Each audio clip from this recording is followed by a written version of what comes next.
Salut tout le monde, on se retrouve aujourd'hui pour un update, ça fait 2 mois que j'en ai pas filmé et du coup je me suis dit pour reprendre ce type de vidéo je vais simplement vous présenter 4 livres dont une BD, donc voilà ça va être une vidéo un peu cool, un peu rapide. Donc je vais commencer par cette fameuse BD, il s'agit de Le Dernier Refuge de P.R. Saint-Dizier, je ne sais plus du tout son prénom, et de Alexis. Donc on va suivre Corentin qui loge et qui travaille dans un cimetière pour animaux où du coup c'est un peu le même principe que pour les humains, dès qu'il y a un animal qui décède, on fait une sorte de cérémonie et on l'enterre à un endroit très précis. Et en fait, ça se passe durant la Seconde Guerre mondiale. Et malheureusement, vu que c'est la guerre, en fait, il y a un projet qui est mis en évidence dans le cimetière. En fait, ce serait de le raser pour pouvoir confectionner des armes et des munitions. Et du coup, c'est une histoire où le Corentin va se battre pour que ce cimetière ne disparaisse jamais. Alors, je vous présente cette bande dessinée déjà parce que si vous l'achetez, l'argent est reversé à la SPA et c'est une très belle et grande action. Ensuite, c'est une bande dessinée qui parle des animaux, forcément, puisque c'est lié à la SPA.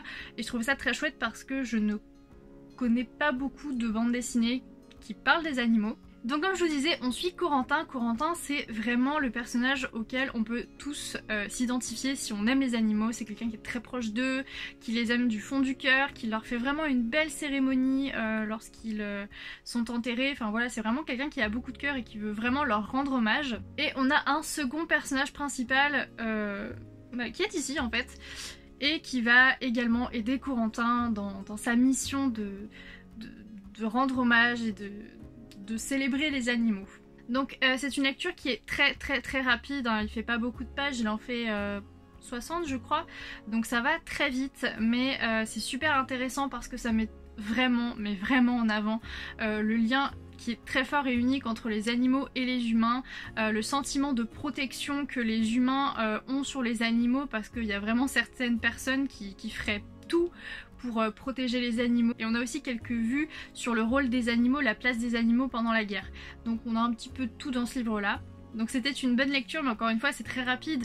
Donc il y a certains points qui ne sont pas développés, mais ça n'enlève rien au charme de cette bande dessinée-là. Moi je l'ai lu vraiment comme un message de bienveillance, de bonté, de beauté aussi. Et aussi ce qui est bien, c'est qu'à la fin de la bande dessinée, on a la présentation de la SPA, les combats, les projets et les dispositifs qui sont mis en place par la SPA. Donc c'est-à-dire que si vous adoptez un vieil animal par exemple, vous avez un dispositif spécial, puisque les vieux animaux ont moins de chances d'être adoptés que les animaux plus jeunes. Donc voilà, cette bande dessinée pour moi vaut un 7 sur 10 et j'espère vraiment vous avoir convaincu de la lire, parce que déjà vous faites une bonne action parce que l'argent est reversé à la SPA. Et aussi parce que je trouve que c'est quand même un très beau message. Ensuite, j'ai lu en lecture commune avec Audrey Bookworld Maman a tort de Michel Bussy. Donc c'est un livre que j'ai depuis très longtemps dans ma pile à lire, mais j'arrivais pas à me lancer en fait. J'avais un blocage en fait, je me suis dit je vais jamais aimer ce livre. Et du coup, vu qu'elle l'avait aussi dans sa pile à lire, je lui ai proposé une lecture commune et ça s'est formidablement bien passé. Alors les 50 premières pages, vraiment elles sont très chiantes, elles sont ennuyantes, j'ai vraiment failli abandonné, ça me saoulait trop, je me disais ça va jamais être dynamique, à aucun moment ça va être dynamique. On va suivre Malone qui est un petit garçon et qui raconte au psychologue scolaire que ses parents ne sont pas ses parents. Et c'est tout. Et c'est tout. Voilà, donc il suffisait vraiment que de ça pour que l'histoire m'intéresse et je me suis dit mais comment ça ses parents sont pas ses parents, qu'est-ce que c'est que ce bordel? Donc voilà. Alors Malone, c'est vraiment un personnage que j'ai adoré, je trouve qu'il est extrêmement bien développé, il est très mature pour son âge je trouve, Michel Bussy a vraiment fait de ce personnage un élément clé, puisque c'est le personnage principal, effectivement, mais vraiment la personnalité elle est développée, mais c'est vraiment impressionnant. Ensuite on a un second personnage qui s'appelle Marianne, qui est la commandante qui va prendre en charge une enquête et ça a été dur avec elle, vraiment je n'ai pas du tout accroché à ce personnage. Je trouve que c'est un cliché en elle-même en fait, c'est-à-dire qu'il y a tous les clichés, donc c'est la femme, donc voilà c'est une femme qui travaille avec des hommes, voilà, elle a des idées reçues sur les psychologues, mais c'est d'une chiantise impressionnant. Donc avec ce personnage là ça n'a pas du tout fonctionné avec moi, mais bon après ça s'estompe un petit peu tous les clichés, donc ça va un peu mieux, mais c'est quand même pas un personnage que je porte franchement dans mon cœur. On a le psychologue scolaire qui joue évidemment un rôle très important puisque c'est lui qui dialogue avec Malone et qui essaie de décrypter, de faire parler Malone, et qui prend tout ça très au sérieux. Et on a évidemment les parents de Malone. Les parents de Malone, je les trouve aussi très bien travaillés parce que Michel Bussy nous fout vraiment le doute en fait. Ils ont des comportements vraiment douteux, mais à côté de ça, tu te dis, mais à quel moment ça peut ne pas être les parents de Malone? Voilà, donc c'est un peu spécial ce que je raconte. Donc au niveau de l'intrigue, à part les 50 premières pages, c'était divin, c'était trop bien. Vraiment, je m'y attendais pas du tout, mais j'ai adoré cette lecture. Vraiment, c'était génial. C'était vraiment génial. Je ne m'y attendais pas du tout, mais vraiment c'est bien trouvé, c'est bien imaginé. Le seul reproche que je fais, c'est la fin. La fin, elle est pas crédible du tout. C'est un truc qui se passerait jamais en France. Et j'espère bien d'ailleurs, mais vraiment ça m'a beaucoup déçu. La fin elle était très rapide, elle était... Je trouve qu'elle était pas bien travaillée en fait, parce qu'il n'y avait pas de cohérence, il n'y avait pas de... C'est pas réel en fait, voilà.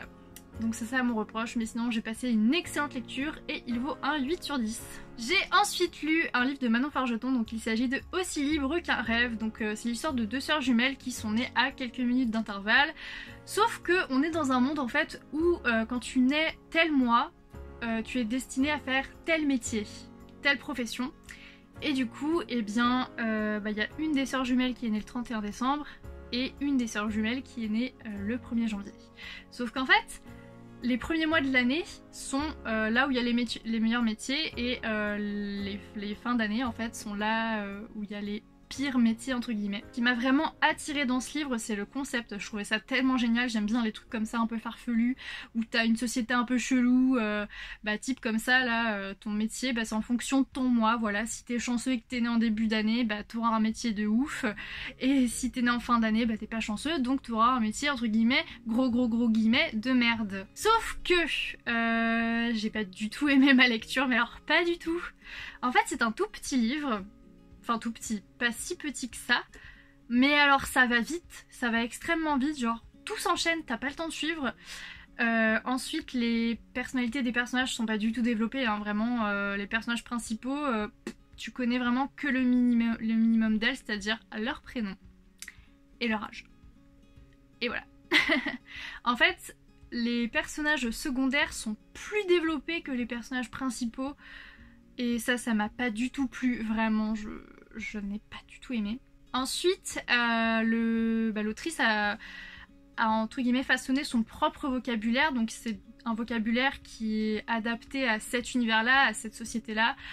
Et le problème en fait, c'est que c'est pas toujours simple de comprendre ou de deviner ce que veut dire le mot, donc j'avoue des fois j'étais complètement perdue, je lisais des trucs et je comprenais absolument rien.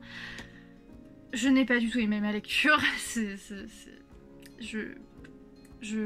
franchement, honnêtement, je me souviens même plus ce qu'il y a dedans en fait. Je me rappelle ce que j'ai pas aimé, mais pas ce qu'il y avait dans l'histoire en fait, pour vous dire. Donc c'est un livre que j'ai trouvé très fade et je n'ai rien d'autre à dire, donc il vaut un 4 sur 10. On termine avec un livre jeunesse, il s'agit de Un poids sur le cœur de Yael Hassan. Donc c'est un livre que j'ai inclus dans le menu du Roi Lion pour le Bookisney, qui remplit la catégorie Mufasa, donc un livre qui donne un message bienveillant ou une morale. Et c'est tout à fait ce qui s'est passé dans ce livre-là. En fait, on suit Marjorie qui est en surpoids et qui le vit extrêmement mal puisqu'au collège, tout le monde se moque d'elle. C'est jamais agréable de se faire harceler, c'est jamais agréable qu'on se moque de soi. Parce que on est comme ci, on est comme ça, c'est quelque chose d'épouvantable. Et elle fait une rencontre, cette rencontre s'appelle Jo, et elle va absolument tout changer. Donc Marjorie, c'est vraiment un personnage très signifiant en fait, parce que je pense qu'on a déjà tous connu une personne comme ça, une personne qui est pessimiste, qui n'a pas confiance en elle, qui se voit comme un monstre en fait. et bah c'est exactement le personnage de Marjorie. C'est exactement comme ça qu'elle se voit et que du coup l'auteur ou l'autrice nous renvoie la propre image qu'elle a d'elle. Et puis on a Jo, comme je disais, Jo qui est une nouvelle élève mais qui est le contraire de Marjorie, c'est-à-dire qui est très optimiste, qui est grande gueule, qui a beaucoup de caractère, qui se bat pour les gens qu'elle aime et pour les combats qu'elle estime bien. Et en fait, tout simplement, c'est un livre qui parle de l'acceptation de soi, plus particulièrement par rapport au surpoids. Donc c'est un livre que j'ai trouvé vraiment super parce que pour le public, le premier public visé, donc la jeunesse, je trouve que c'est un très très bon livre parce que on transmet aux enfants « accepte-toi comme tu es ». Faut pas écouter les autres, accepte-toi comme tu es. Et je trouve ça juste génial en fait, de transmettre un aussi beau message. Un message qui est même normal, mais voilà, dans notre société, c'est un peu compliqué.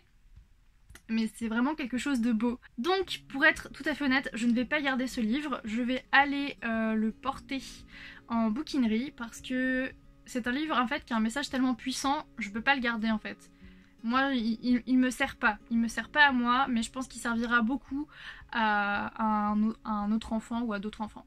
Voilà, donc pour moi il vaut un 7 sur 10. J'espère que cette vidéo vous a plu, je vous fais des bisous, salut!